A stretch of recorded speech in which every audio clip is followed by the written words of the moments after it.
Mount Redtooth, its top littered with man-made eyes that stare into the endless depths of space.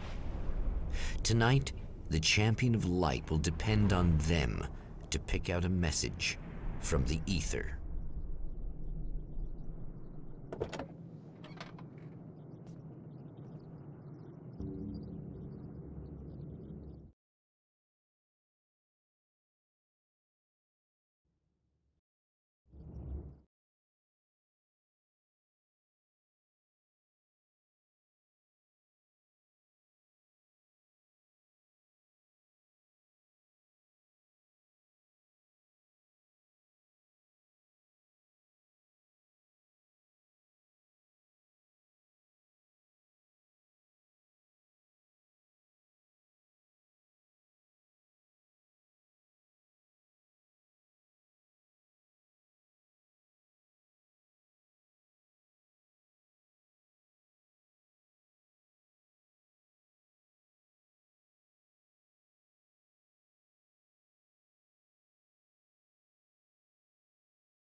As history repeats itself, the man remembers the patterns.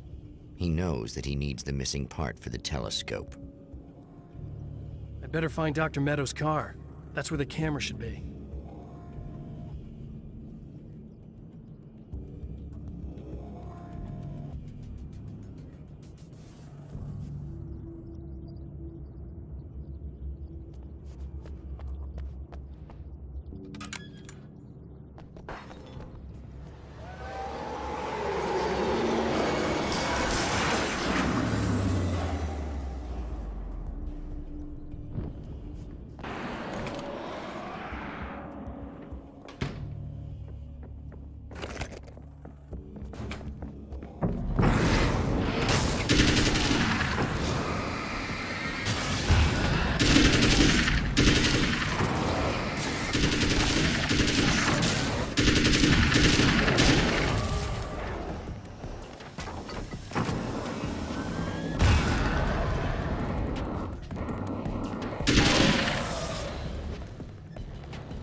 Oh, praise be. You guys are coming through for me. A pretty little light just started blinking on my board here, and that means there's a caller out there. You know, when the hours stretch into eternity like this, when it feels like I'm stuck in a rut and just reliving the same endless night over and over again, I feel genuinely touched by someone actually reaching out to me, breaking the monotony. I just want you to know that it really matters to me. Caller, you're on the air. You suck, Eddie! Did you know that this is my dream job? True fact.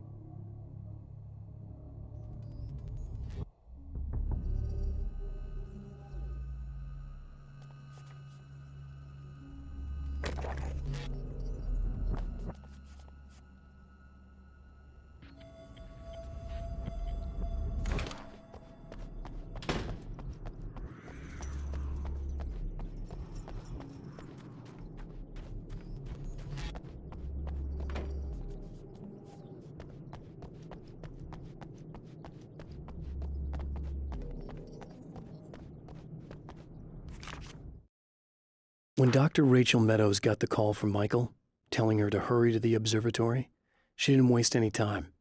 It had been a nice party. She'd had a good time, but her social life would always play second fiddle to the mysteries of space. Michael never showed up, of course. He pulled over at the wrong rest stop.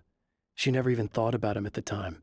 The phenomenon in the sky above her was too fascinating.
There are places where our world is worn thin and another reality brushes against ours.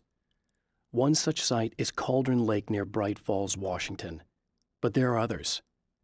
That other reality is dark, vast, and malleable, always in flux. In its depths dwell vast forces and alien energies. They're dangerous. But in one of these places, if you know how, you can channel the power of that place and use it to shape reality.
The darkness rose from the depths of Cauldron Lake and took Alice. It needed words. It needed me to write its way into our world. She was leverage, a hostage. I complied, but with a twist. I put in a loophole that gave me a chance to fight back. I was hunted by shadowy enemies, but I faced the darkness. I fought it with light. I drove it back. I saved Alice, but it came with a cost. I was trapped in the dark place below Cauldron Lake.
Stories come naturally to us.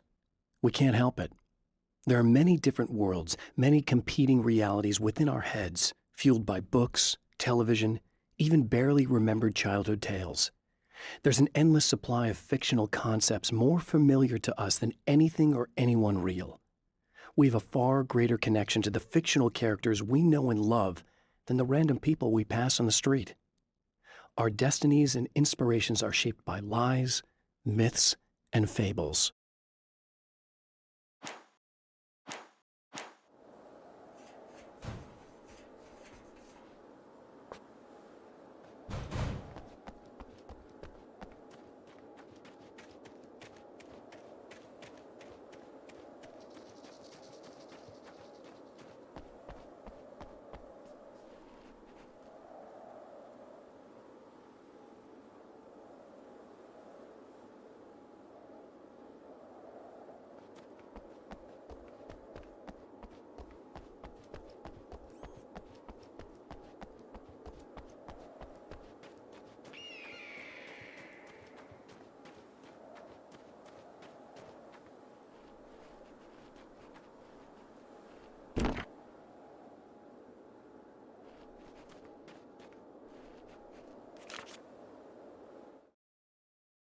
The Taken may well be the tool the darkness favors over any other.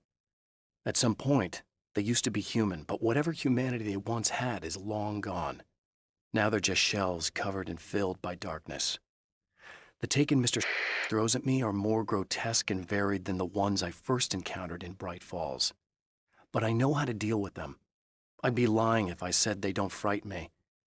But I've survived worse. I can't let them stop me.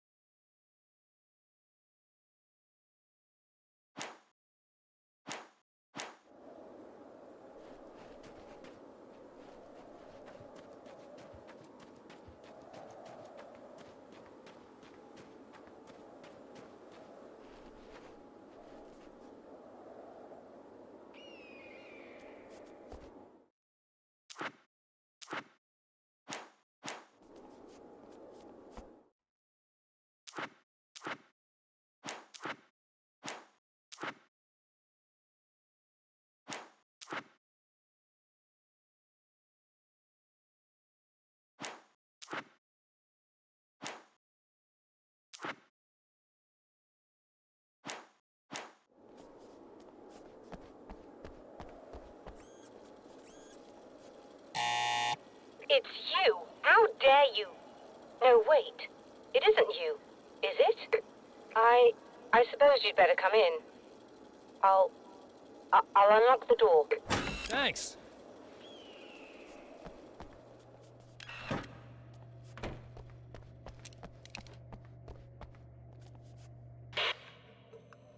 I know what you're thinking.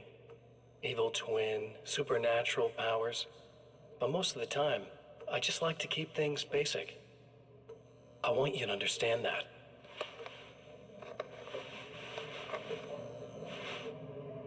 Like this. Need to get your hands dirty? No batteries, no moving parts, just physics. That's technology you can depend on. It's a classic.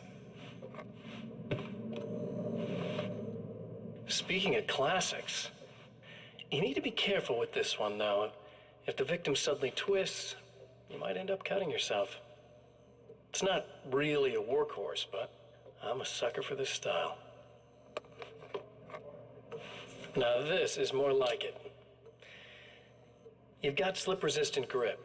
Believe me, you really want that traction once you're wrist deep in somebody. The blade's stiff enough so it won't open by accident in your pocket, but it's still really easy to open with just one hand. Now that's a big thing for me. I know what you're thinking. It's too big, too heavy. But sometimes you just need the extra oomph. If you're talking intimidation, this is gonna do the job. Also great for dismemberings and whatnot. You know, the messy jobs. I can't tell you how many things I've MacGyvered with this stuff.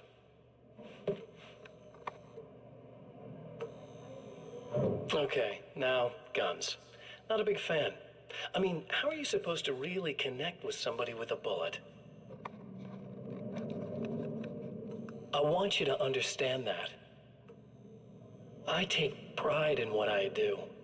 We can't both be worthless hacks, can we?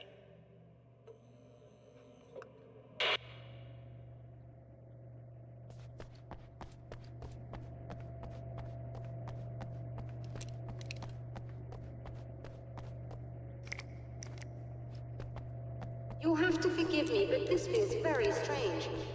It seems like this has all happened before. I have the replacement part for your telescope, Doctor. All right. Let's get it installed.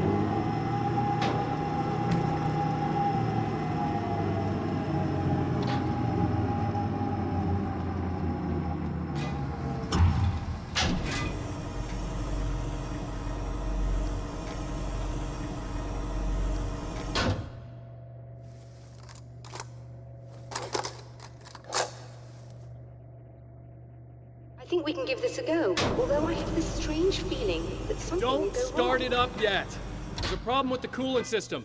Yes, that's right. I remember. All right, let me think. If they're sabotaging it, they'll be at the primary coolant pipe outside. If you can secure it, we should be ready to pick up the signal. That is why you're here, isn't it? Yes, it is. I'll take care of it. Before you go, if you have the time, I'd appreciate if you came up here and explained a few things. All of this is very strange to me.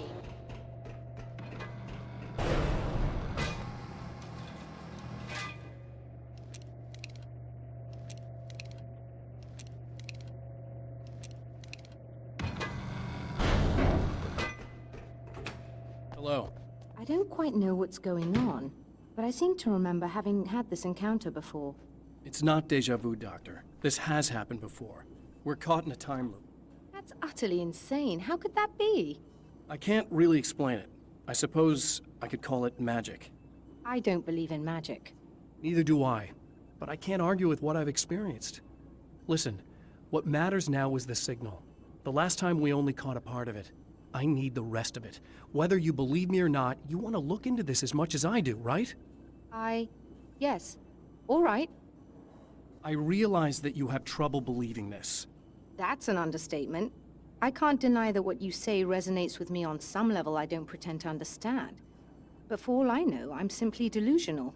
But it's not just you. I've experienced the same thing as you. Doesn't that prove something, at least? Maybe. On the other hand, given your appearance, and the fact that you're trying to convince me that I'm not insane, perhaps you're merely a hallucination that accompanies my delusions. You're not having a psychotic episode, Doctor. For what it's worth, I'm a skeptic by nature. I completely understand your reluctance to believe me. There are people caught so deep in their psychosis that they retroactively manufacture memories and beliefs that conform to the situation at hand. Sure, but you have to stop second-guessing yourself at some point, if you want to get something done.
After my disappearance, they thought I was dead.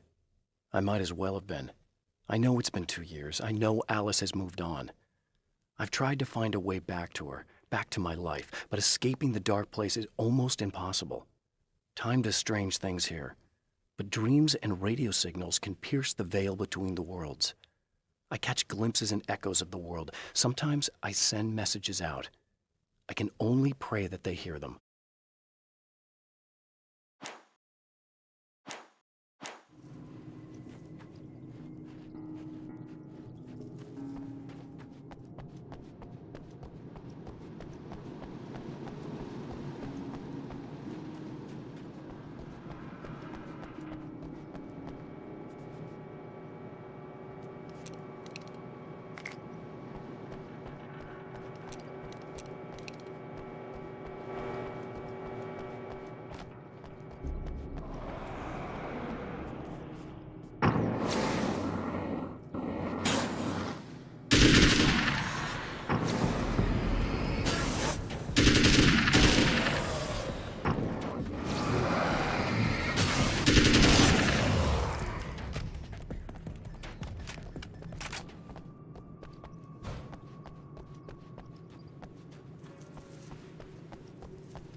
These beings hate the light, am I correct? Can you hear me? You should I be think able we're to good to turn go. on the lights and secure the area that way. All right. I'll start looking for the signal. Please, head back.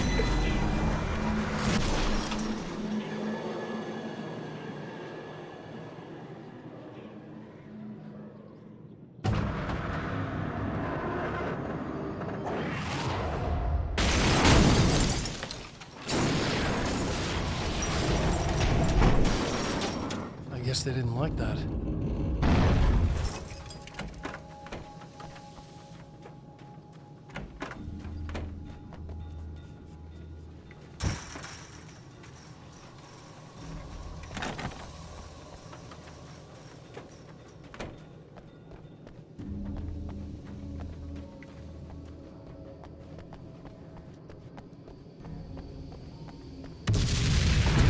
Whole damn mountain's trying to kill me.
find the signal? Yes, I don't think it's quite the same thing we had, the last time. Still, we're definitely picking it up. Are we getting the complete signal now? I'm afraid not. Take a look at it yourself. I'm printing out a hard copy now. I'd like to ask you a question or two before that, though, if you don't mind. What's on your mind, Doctor? Most people would find these events extremely disturbing, provided that they survive these creatures, that is. You seem to be quite adept at dealing with the situation. Why is that? Yes, I was involved in... It's a complex story. I was in this small town, and a horrible thing from another dimension kidnapped my wife and manipulated me into writing this horror story that came true. I learned to fight it with light, and I managed to contain it and free my wife. But I was trapped in its world. Are you serious? Absolutely. So, I'm used to reality working in strange or even impossible ways. And I fought these things, not exactly like this, but close enough for a good while now. Of course, I have certain advantages. Was there anything else? What did you mean when you said you have advantages? At the risk of sounding like a lunatic, reality is much more fluid than people think. It can be influenced. I didn't take you for a mystic. I'm not. I'm a writer. And under certain conditions, I can, for lack of a better word, rewrite reality. Change things. That's absurd. But it works. Assuming I believe this, why don't you simply, I don't know, write yourself some superpowers? It's not quite that simple. You need to follow certain laws of drama, I suppose.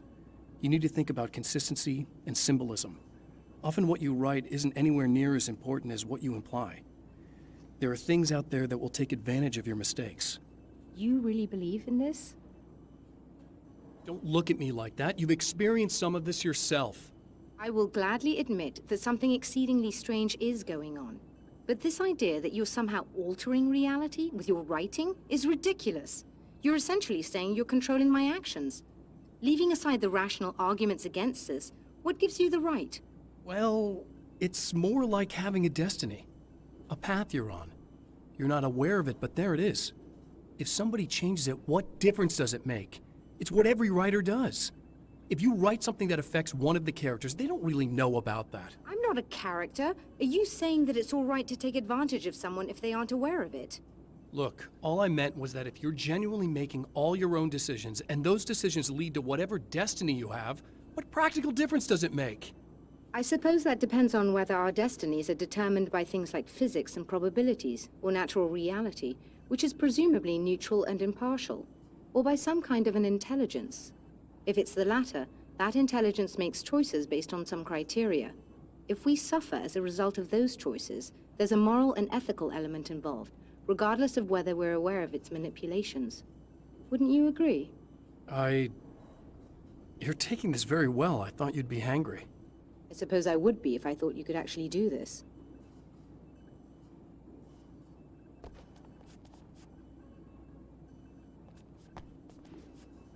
Another printout. Another signal fragment. The message is still not complete, but it's another piece of the weapon he has built against his adversary. Mere words on a piece of paper, but in the right hands, they will hold back the darkness